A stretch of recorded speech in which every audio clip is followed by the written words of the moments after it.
Aggro tri-lane. But it is always risky running these type of lanes against the Drow.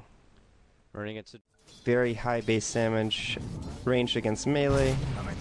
So I think he'll be quite they're going for fine. bone 7, telekinesis, and that's going to be it. Immediate first blood for your bottom lane duo between. Looks like they're going to be able to secure this one. Navi not quite close enough. Bone 7 maybe trying to distract a little bit with Dendi here on the bottom lane. It looks like an Aegis is going to be going Cloud9's way, possibly with a follow-up here on bottom. FATA shows up. Like Night Stalker, his ability is to move in there, maybe void a creep, and then dish it out with right clicks. But other than that, doesn't have a lot. They haven't really put together any sort of Midas. Vincere actually is going to have his Blink Dagger at 12 minutes. Whoa, big pickup for him, especially that kill on top certainly helps. Meanwhile, back and behind, they're able to get a hold of FATA, and they do take him down. And here comes the Havost. Omni-Slash was used. Now they turn back. Going to see the Hand of God coming on out, and they're able to blow up Phonic with the finger. Misery gets that one. Goblak could be in trouble next. And he does get the borrow time pop. They lock him down, one stun after the other from Big Daddy, and they clean out that Abaddon. And now C9 turn it back the other way and make it a 2-for-1 trade. Chen plus puck combination. I think E is going to fall in the top lane. Still has Aegis, but not much time left on it. It actually could be going down at any moment. Got to be careful about that. Dendi shows up. Get the hell back. He tries to use out the gust, but here comes the first rotation from FATA. The Aegis will be there when he does go down. Now he looks to bounce on back. Do Navi have enough to take him down a second time? Well, they certainly do, even investing that big scream coming out from Phonic, and that's going to secure the kill from him. Now Navi try to quickly leave. Will they make it away, though? Blink in. They go in for the stun. Goblak. Borrow time going to be triggered. Long ball figure down below. Gets a hold of vanskor, and they follow it up with a kill onto Goblak. They take their EE, but they don't allow him to walk. Yeah, and they get it. The follow-up stun, the lockdown. Is he going to be able to get it off? There it goes. Now Cloud9, they gather close with all the soakage of the damage. They mitigate the hell out of it.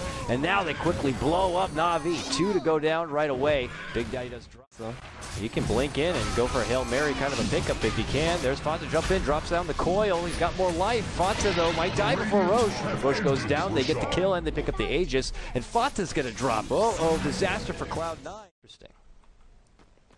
Diffusal. What are we looking at using that with here? Ghost Scepters that could potentially come in? I don't know.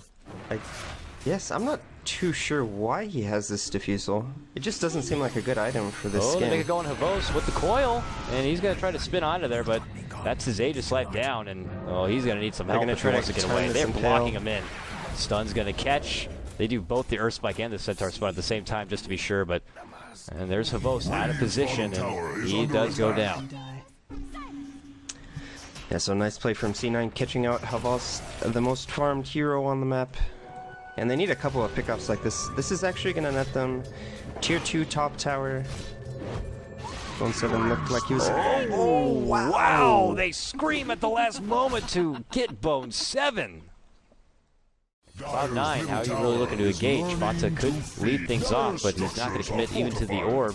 Here comes the glyph. Cloud9 seem a bit hesitant as far as what the game plan is to stop them from this push for now. There's FATA. He will jump in, gets a big silence and a big coil, which kicks up 4. Pavo's going to get bursted down, and he will drop for out for a minute.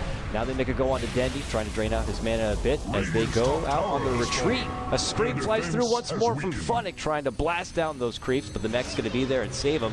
And now they get a hold of vanskor, and wow, desperation set up. Yules into the arrow.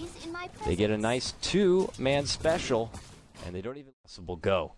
But now they swarm towards the bottom. Navi are already on the way out. And the Cloud9, I imagine, are at least going to go for the push and try to finish off this tier 2. Navi, we'll see if they look to go for their defense. They drop an obs pretty dang close to the tower even, just to get that little bit of extra leverage. And now moving up and above, Bone 7 gets caught out, immediate scream, takedown, Dendi gets that one, and Cloud9, again, have to quickly go on the retreat. That's not what we wanted, and we gotta go. Look how fast Navi scramble to see if they can get a hold of anyone. Big Daddy, got him! Man, they go on the hunt pretty, they just move so quick. Yeah, they have a lot of mobility, they have the blink. They can get this Roshan. Looks like Navi have an idea that this is happening. Oh, they're coming. The Moonlight Shadow, they gotta really make the right decision here. Do they want to commit or do they want to go? Dendi is right there as the bouncer and tells them to get the hell out of this party. And it looks like Hinata is not welcome. Does get off the mantle last second, but just delaying the inevitable. Immediate buyback now coming out. It's FATA who's looking to go on a return. Bone7 is stuck in the trees and has to TP out. Left himself into a bit of a pickle. Will go over. At the same moment, gets sent back to base from Big Daddy. So they get a bit of a miscommunication there. FATA back from the dead. Silenced up. Earthspike trying to save. Catches Funnick. But FATA, it's a dieback for him. He goes down. Dendi now unstoppable. And with that, they can double back and finish off the Roche. Navi right back in control. Yep. It's going to be an easy Roche for them. Looks like Funnick is working towards that BKB. We talked about how important BKBs are in this game. They have the Aghanims now on the Night Stalker. It's going to give them huge advantage in these fights.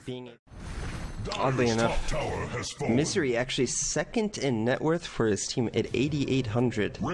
So higher than the bottom as well as the safe lane Puck. Although at the same time in the top lane, yeah, very nice to go. Both in there securing the last few strikes under that Blade Fury. Dendi gets sheeped up. Immediate Yules is going to be flying out here for Hobos to stall him on out, but they're already imposing a big threat onto the racks. There's going to be the big coil, connects on all, jump right into a scream. Their spike connects as well, but it's not enough damage. Navi stands strong, they wipe down 2, and now they're moving on forward. Mizu's going to drop thereafter. He's going to be forced to go into his buyback. FATA's out, no buyback for him. And now the racks are going to be going down. Navi, coming into this one, the underdogs, they had put together a pretty solid day 2 performance. And if they can secure a win here, they put themselves from the bottom of the pits right up into the mix. That rhymed, I didn't even mean for it. And Navi have done really good at capitalizing on the mistakes from Cloud9. There was just a couple of times when it didn't seem like Cloud9 were all on the same page. Just leaving players behind as Havas goes completely showing off that Abyssal onto Big Daddy's head. And the GG is called by C9, knowing the limitations of their draft. The Drow can no longer stand up to what Navi have to offer, and we see it here. You pick these heroes that can run at you. I really liked C9's draft. I just felt that their execution was not up to par of what I usually see from them, especially with these Drow lineups. They are very comfortable with these heroes, and it just went south so quick. You're talking about Cloud9. I mean, when they crumble.